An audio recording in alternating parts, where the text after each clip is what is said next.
মাওলা, আমি তো গুনাহ করেছি, তোমার দরবারের আসামি। মাওলা, তুমি যদি মাফ করে দাও, আমাকে প্রশ্ন করার কেউ নাই, আমাকে জিজ্ঞেস করারও কেউ নাই, আমাকে আটকানোর কেউ নেই। বান্দা যখন অনুতপ্ত মন নিয়ে বারবার বলতে থাকে, রব্বে করিমের রহমত তাকাইতে থাকে, তাকাতে তাকাইতে এক সময় রব্বে করিম বলে, বান্দারে, তোর বলার ধরনটা পছন্দ হয়েছে, তোর ডাকার ধরনটা পছন্দ হয়েছে, তোর চোখের পানি পছন্দ হয়েছে, তোর বলাটা পছন্দ হয়েছে।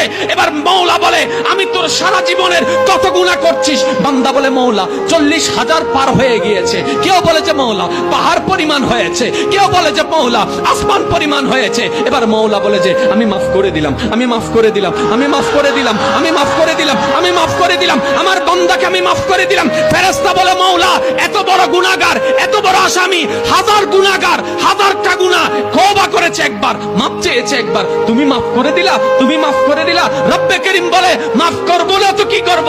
বান্দাটা কার দেখতে হবে না, বান্দাটা কার দেখতে হবে না, সে রহমানের কাছে মাফ চেয়ে যদি মাফ না পাই, তাহলে তো বিশ্বের কাছে মাথা নত হয়ে যাবে। আরে সে রহমানের বান্দা, জাত্তার বান্দা না, যে রহমান হচ্ছে ইন্নাল্লাহ আলা কুল্লি শাইইন কাদির। সুবহানাল্লাহ।